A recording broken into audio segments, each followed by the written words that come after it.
Hello सांग मैंने केमी अच्छे समस्ते आशा करछि आपण माने समस्ते भलर थे। तो सांग मैंने मुझे एक नुआ वीडियो लेकिन आसी जोटी मु सुभद्रा योजना किपर आवेदन करेंगे ताहा सबू ये गोटे वीडियो तुमको देखईदेवी। तो सांग मैंने सिंपली ये देखूँ मुझे सुभद्रा योजनार ऑफिशियल साइट रे नहीं आपको देखा।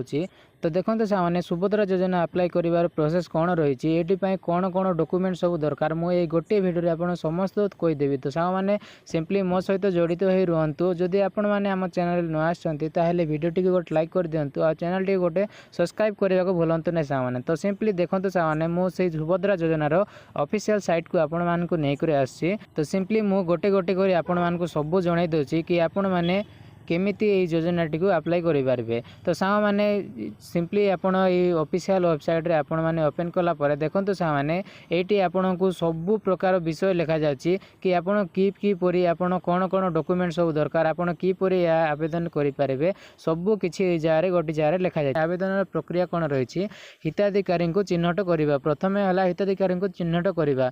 तो सांग मैंने देखो सामान्य समस्त योग्य महिला आवेदनकारी यही योजना अधीन लाभ पाइबा आवेदन करने आवश्यक। देखो सामान्य 21 रु जार 60 वर्ष एज अच्छी से माने समस्ते अप्लाई करें। जदि तुम मैंने अप्लाई कर न ताहले जल्दी जाए अप्लाई कर दिंतु। आवेदन गुड़िक एक मुद्रित फॉर्म पूरण कर ऑफलाइन तथा सुभद्रा प्लेटफॉर्म माध्यम ऑनलाइन करा जाई परिबो। तो सांग मैंने यहाँ आपड़ फॉर्म जदि आपड़ पाई ना ताहले आपण को अंगनवाड़ी आपण को पाखे फॉर्म टी आसीज आपड़ चिंता करिवार किछि ना। तो फॉर्म टी को फिलअप कला परे आपण ऑफलाइन किंबा ऑनलाइन रे यहाँ आवेदन करें। विभिन्न स्थान और कार्यालय यथा अंगनवाड़ी केन्द्र ब्लॉक कार्यालय तथा यूएलबी कार्यालय मो सेवा केन्द्र साधारण सेवा केन्द्र इत्यादि रे पर्याप्त मुद्रित आवेदन फॉर्म मागणार उपलब्ध हेबो।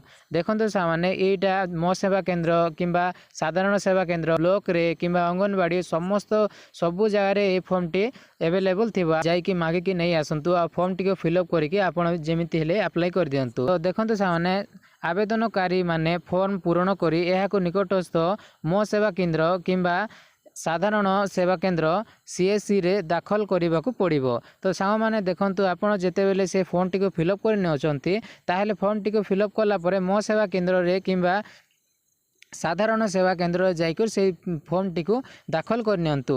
दाखल कला परे आवेदनकारी द्वारा दाखल करा जायथिबा फॉर्म एवं आधार रे कोनोसी असंगीत थिले आधार रे थिबा सूचना को चूड़ांत भावे ग्रहण करा जिवो। देखंतु सामान्य जदि आपण ए जगह आपणक ना जोटा लिखा सेटा आधार अनुसार लिखा आउ जो तुमर जो स्वामी किंबा पिता ना जोटा लिखो सेटा आधार अनुसार लिखा आउ तुमर जो आधार कार्ड जो फोन नंबर टी अच्छी सेटा भी तुम्हें सेठी लिंक जोटा अच्छी से नंबर टी लिखिदेव। तापर तुम गाँव जो एड्रेस जो लिखा जाए से एड्रेस तुम जोटी रोच से एड्रेस देले भी चलो। तो सामान्य नेक्स्ट आम देखा संगृहित समस्त आवेदन को सरकार पाखरे सद्यतम उपलब्ध डाटाबेस सहित जांच करा एवं आवश्यक स्थले क्षेत्र अनुसंधान माध्यम जांच करा आपन जो सुभद्रा योजना अप्लाई करथिल सुभद्रा योजना समस्त फॉर्म टी को कलेक्ट करी सरकार पाखक जांच पाई निया जिवो। तापर आम देखिबा समस्त आवेदनकारी सुभद्रा अधीन योग्य विवेचित होगापाई